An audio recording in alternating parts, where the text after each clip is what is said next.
In a faraway kingdom, in rolling hills and sparkling rivers, lived a young princess named Snow White.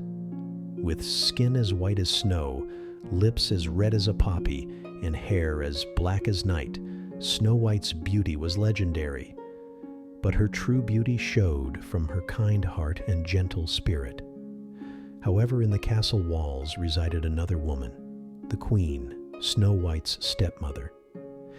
This queen, known for her vanity and jealousy, had a magic mirror that spoke the truth. Every day she would ask, "Mirror, mirror on the wall, who is the fairest of them all?" For many years the mirror would reply, "You are, Your Majesty." This pleased the queen very much, for she desired nothing more than to be the most beautiful in the land.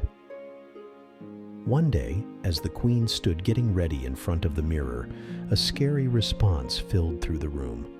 "My queen, though you are fair, Snow White is far fairer than you." The queen's blood ran cold. Rage and envy filled her. How dare a mere child outshine her?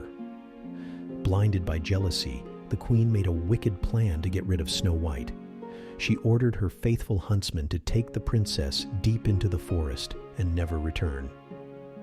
The huntsman, who was kind-hearted and could not bear to harm the young princess, took her far into the woods, but let her go, leaving her to find her way. Terrified, Snow White ran deeper into the forest, tears streaming down her face. The trees whispered and the birds chirped, but all she felt was fear and loneliness. As the sun began to set, casting long shadows, Snow White stumbled upon a charming little cottage. The cottage was so tiny and cute that it seemed to belong in a fairy tale. Exhausted and scared, Snow White knocked on the door, and when there was no answer, she quietly entered. Inside, she found a cozy, messy little home. There were 7 small beds, a table filled with half-eaten bowls of porridge, and an array of tiny chairs. Snow White felt tired and hungry, so she decided to clean the cottage and prepare a meal for its inhabitants.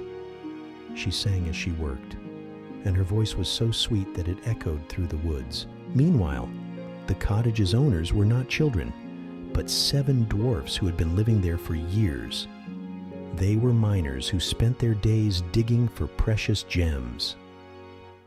When they returned home that evening, they were surprised to find their cottage neat and clean, and a delicious-smelling meal waiting for them. The dwarves, known for their kindness and love for music, were surprised to see a young girl at their doorstep, but upon hearing her story, they welcomed her with open arms. The dwarfs felt sorry for Snow White and offered her a place to stay.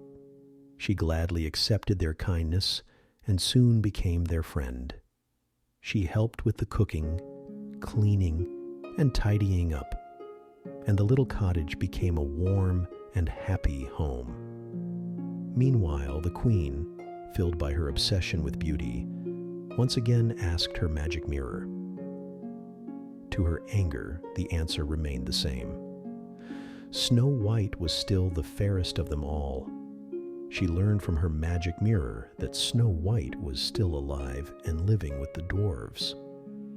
This time, the queen wouldn't be stopped. Dressed as an old seller, the queen arrived at the cottage and offered Snow White a beautiful, shiny red apple. She tricked Snow White with a poisoned apple. Taking a bite, Snow White fell into a deep sleep. The dwarves, returning home to a very quiet cottage, found their beloved friend seemingly lifeless.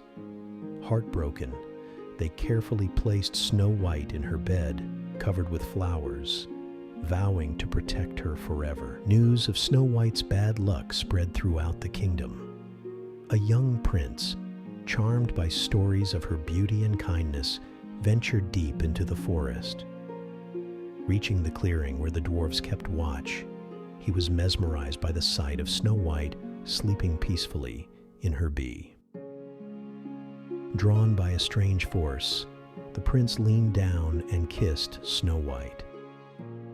As if awakened by a magic spell, Snow White's eyes fluttered open. The kiss, a symbol of true love, broke the curse of the poisoned apple. The dwarves, overjoyed, welcomed the prince into their midst. Soon, Snow White and the prince fell deeply in love, their bond stronger due to the hard times they had faced. The queen, very angry by yet another turn of events, stormed into the dwarves' cottage. But this time, the dwarves, alerted by the forest animals, were prepared. They chased the queen away, stopped her from harming Snow White ever again. Snow White and the prince, with the dwarves by their side, returned to the castle. Justice prevailed, and the kingdom celebrated the triumph of good over evil and the power of true love. Snow White, with her kindness and compassion, became a beloved queen, ruling the land with wisdom and grace. And so the story of Snow White reminds us that even in the darkest of times, kindness, courage, and the love of good friends can overcome any obstacle.